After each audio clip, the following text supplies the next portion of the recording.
Live లో ఉన్నావా Karunakar? Sir live లో ఉన్నా. ఏంటి సార్ ఇప్పుడు ఆంధ్రజ్యోతిలో ప్రధాన కథనంలో బడ్జెట్ సంబంధించి ఉద్యోగులకు సంబంధించి ఒక అంశం, ఒక స్టేట్మెంట్ రాశారు, నేను చదువుతాను. పట్టాలపైకి ప్రభుత్వ ఉద్యోగుల నగదు రహిత ఆరోగ్య పథకం, దేశంలోనే తొలిసారిగా ఉద్యోగులకు ప్రమాద బీమా స్కీమ్, ఉద్యోగి ప్రమాదంలో మరణిస్తే కుటుంబానికి 1,20,00,000. ఇవి నిన్న బడ్జెట్ లో ప్రభుత్వం చెప్పిన మాటలు కావచ్చు, అవే మాటలు పత్రికల్లో వచ్చిన విషయం కావచ్చు. దీని మీద ఎట్లా చూస్తారు సార్? ఇప్పుడు ఆంధ్రజ్యోతి అంటేనే అది ఆంధ్ర సమైక్యాంధ్ర పత్రిక. అన్ని రంగాల్లో కూడా ఈ చంద్రబాబు నాయుడు పరోక్ష ముఖ్యమంత్రి అయిన తెలంగాణ రాష్ట్రంలో ప్రత్యక్ష ముఖ్యమంత్రి రేవంత్ రెడ్డి అయినప్పటికీ కూడా ఆర్కే రాధాకృష్ణ చంద్రబాబు నాయుడు గారి డైరెక్షన్ లో పరిపాలన కొనసాగిస్తూ ఆ రకంగా విషయాన్ని వెలగక్కుతూ వార్తలు రాస్తూనే ఉంది.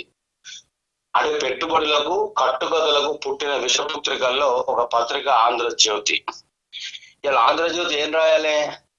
విద్యా కమిషన్ వేసి దానికి ఆకునూరు మురళి గారిని చైర్మన్ గా నియమించి నేనే రాజు నేనే మంత్రి అని చెప్పినటువంటి ముఖ్యమంత్రి రేవంత్ రెడ్డి గారు తానే విద్యా మంత్రి అయినందున మధ్యలో ఇంకొకరు లేరు, ఇలాంటి ఆటంకం లేదు, 20% నిధులు కేటాయించాల్సిన విద్యారంగాన్ని నిర్లక్ష్యం చేస్తూ ఆకునూరు మురళి సూచించిన 18% సిఫార్సులన్నీ పక్కకు పెట్టి తను ఏం చెప్పిండు? 18% కనీసంగా కేటాయించాలి విద్యారంగానికి అని అన్నాడు. కేవలము 3,24,234 కోట్ల బడ్జెట్ లో విద్యకు దక్కింది, విద్యకు ఒరిగింది 8.22%, అంటే 26,674 కోట్లు మాత్రమే. 26,000 కోట్లు సార్, 26,674 కోట్లు మాత్రమే. దీంట్లో ఉన్నత విద్య ఉంటుంది, పాఠశాల విద్య ఉంటుంది. ఉన్నత విద్య అంటే ఈ డిగ్రీ కాలేజ్ నుంచి 5 లెవెల్ ఎడ్యుకేషన్ అంతా అన్ని రంగాల విద్య ఉంటది. ఇక్కడ ఈ విద్యలో ఎన్ని ఉన్నాయండి? గురుకులాలు ఉన్నాయి, మోడల్ స్కూల్స్ ఉన్నాయి, రెసిడెన్షియల్ స్కూల్స్ ఉన్నాయి, గవర్నమెంట్ స్కూల్స్ ఉన్నాయి, జడ్పీ స్కూల్స్ ఉన్నాయి, రకరకాల స్కూల్స్ 29 రకాల స్కూల్స్ ఉన్నాయని ఆకునూరు మురళి గారే చూపించారు. పైగా తాను 2000 తెలంగాణ పబ్లిక్ స్కూల్స్ అనే దానికి 500 కోట్లు మాత్రమే కేటాయించి శ్రీకారం చుడుతున్నట్టుగా ఒక బడ్జెట్ లో ఒక అంశాన్ని పొందుపరిచారు. నేను ఇక్కడ అనేది కరుణాకర్ గారు,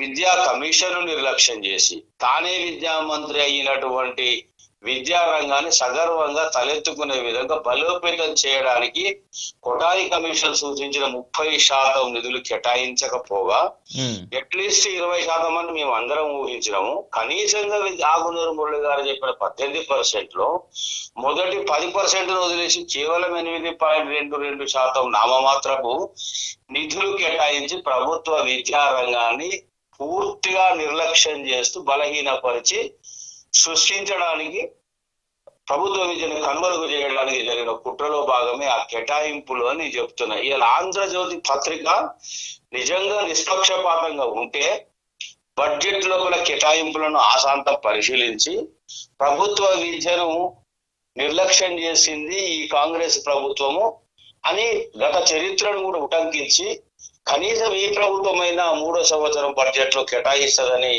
విద్యారంగంలో మేము కూడా పత్రిక నుంచి ఆశించినాము. కానీ అందరికీ ఉసూరు అనిపించే విధంగా విద్యకు ఈ రకము నామమాత్రం కేటాయింపులు చేసి తాను అనుకున్న విద్యా కమిషన్ సిఫార్సులను ఏ రకంగా అమలు చేస్తాడు? 200 కోట్లతో ఇంటిగ్రేటెడ్ స్కూల్స్ అనే దాన్ని మరి ఏ రకంగా చేస్తాడు? తెలంగాణ పబ్లిక్ స్కూల్స్ 2000 స్కూల్స్ కి ఎట్లా సాధ్యపడుతుంది? అమ్యూనిటీస్, ఇన్ఫ్రాస్ట్రక్చర్, బిల్డింగ్స్ కూడా సరిపోదు కదా. ఇందులోనే మా జీతపత్యాల వేతనాలు అన్ని ఉంటాయి సార్. ఇందులో పాఠశాల విద్యార్థులకు అల్పాహారంగా పాలు, రాగిజావ, ఇంటర్ విద్యార్థులకు అల్పాహారం, మధ్యాహ్న భోజనం, సో ఇవన్నీ ఇందులో ఇప్పుడు కొత్త స్కీమ్లు ప్రారంభించింది సార్. అల్పాహారం కావచ్చు, అట్లాగే మధ్యాహ్నం, వీటన్నిటికి నిధులు సరిపోతాయా? ఇప్పుడు ఎట్లుంటదంటే చెప్పేదేమో కొండంతా ఉంటది, చేసేది ఘోరంతా ఉంటది ఈ కాంగ్రెస్ ప్రభుత్వ వైఖరి. అన్ని ఏదో కొత్తగా తామే ప్రవేశపెట్టి తామే చేస్తున్నట్టుగా గొప్పలు చెప్పుకునే ఈ ప్రభుత్వము అన్ని కూడా అందులోనే సర్దుకోండి చావండి అనే విధంగా కొత్త కొత్త పథకాలు పెట్టినాం. ఎన్నడూ కనని వినని వాళ్ళు ఏదో పెట్టినట్లు మధ్యాహ్న భోజనం ఉంది. గత ప్రభుత్వమే సాయంత్రం స్నాక్స్ ఇచ్చింది, ఉదయం బ్రేక్ఫాస్ట్ పెట్టింది. ఈ ప్రభుత్వం కొత్తగా గొప్పగా చేస్తున్నది ఏం లేదు. కనీసం గురుకుల పాఠశాలల్లో 164 మంది పిల్లలు చనిపోతే కనీసం గురుకుల పాఠశాల ప్రస్తావన ఒక్క వాక్యం కూడా బడ్జెట్ లో లేకపోవడం విచారకరం. అంటే నేనేమంటున్నా, ఇవాళ ముఖ్యమంత్రికి అవమానం అది. తానే విద్యామంత్రి కాబట్టి ఇంకొకరిని అడిగో తెచ్చో చర్చించో తెచ్చుకునే అవసరం లేకుండా కదా. ఎందుకయ్యా నీ దగ్గర విద్యాశాఖ అనే చాలా మంది మేధావులు విద్యావంతులు మాబోటి వారం ప్రశ్నిస్తే నేనే విద్యామంత్రిని ఎవరున్నాడే ఇచ్చేవాడు, ఇచ్చేది నేనే, పెట్టుకునేది నేనే, చేసేది నేనే, మొత్తం నేనే, సర్వం నేనే, నేనే రాదు నేనే మంత్రి అని చెప్పుకున్న ముఖ్యమంత్రికి అవమానం కాదా, సిగ్గుచేటు కాదా ఈ కేటాయింపులు? అంటే నేనేమంటున్నా, ఇందులో మా వేతనాలు ఉంటాయి, మా బచ్చాలు ఉంటాయి, మా డిఏలు ఉంటాయి, మా పిఆర్సీ ఉంటాయి, ఇవన్నీ ఉంటాయి, పాఠశాల మెయింటెనెన్స్ ఉంటుంది, విద్యా కమిటీలు ఉంటాయి, ఇవన్నీ ఉంటాయి కదా. మరి ఇన్ని ఇందులో ఎట్లా సర్దుకోగల ముఖ్యమంత్రి గారు? ఇది కదా ఆంధ్రజ్యోతి పత్రిక రాయాల్సినటువంటిది. ఒక ఆంధ్రజ్యోతి పత్రిక విషయం ఇంతగా విద్యారంగం మీద వెళ్ళగక్కడానికి ఉద్దేశం ఏంటంటే, ఇక నారాయణ గారు కావచ్చు, శ్రీ చైతన్య కావచ్చు, గాయత్రి కావచ్చు, నలంద కావచ్చు, సోకాల్డ్ భాష్యం కావచ్చు, ఇలాంటి సమైక్యాంధ్రకు చెందినటువంటి కార్పొరేట్ విద్యారంగానికి పెద్దపీట వేసే దాంట్లో భాగంగా నామమాత్రం కేటాయింపులు చేసే పక్కన ప్రభుత్వము కుట్ర చేస్తా ఉంది. అంటే దానికి వంతవాడే విధంగా ఆంధ్రజ్యోతి పత్రిక కథనం రాయడం అనేటువంటిది పూర్తిగా మేము ఖండిస్తా ఉన్నాం.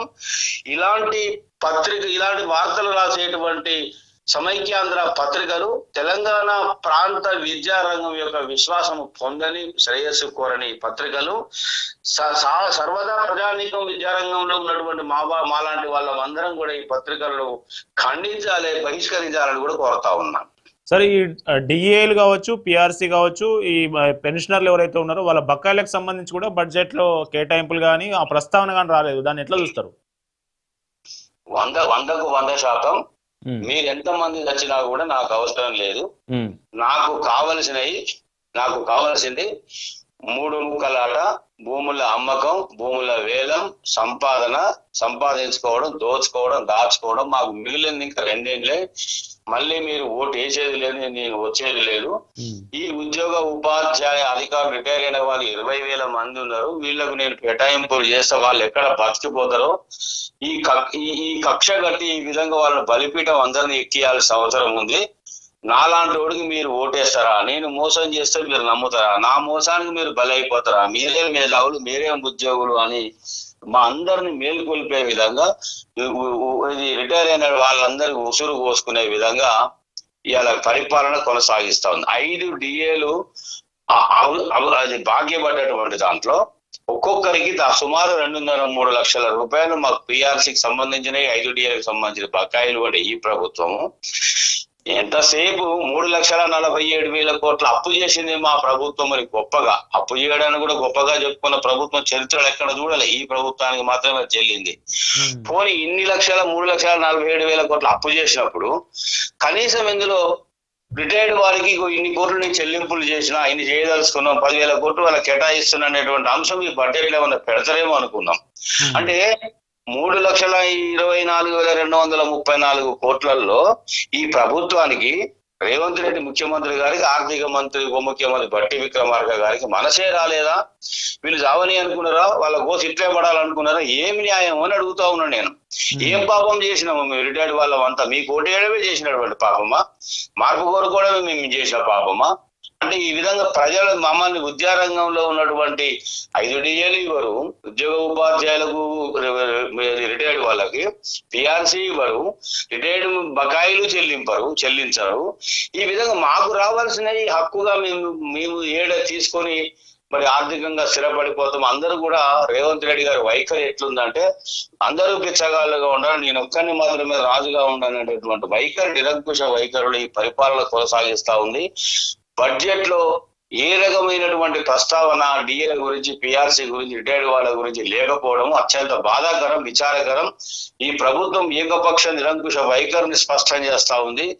కాబట్టి మేమందరం కూడా ఈ బడ్జెట్ లో ఉన్నటువంటి అంశాలను కొన్నింటిని ఏకీభవిస్తూనే మరికొన్నింటిని ముఖ్యంగా విద్యారంగానికి సంబంధించి రిటైర్డ్ వాళ్ళకి సంబంధించి విద్యార్థులకు సంబంధించి ఫీజు రియంబర్స్మెంట్ అంశం కూడా అందులో పొదుపు చేసుకోకపోవడం, అంశం ప్రస్తావన లేకపోవడం, ఆ రకంగా ఎగ్గొట్టు, కూలగొట్టు, పడగొట్టు, చెడగొట్టు అనేటువంటి సూత్రానికి కట్టుబడి పరిపాలన కొనసాగిస్తున్నందుకు పూర్తిగా మేము ఖండిస్తూ బహిష్కరిస్తున్నాం. ఈ ప్రభుత్వ వైఖరిని నిరసిస్తా ఉన్నాం. ఓకే సార్, ధన్యవాదాలు మాతో జాయిన్ అయినందుకు. Thank you sir. Thank you.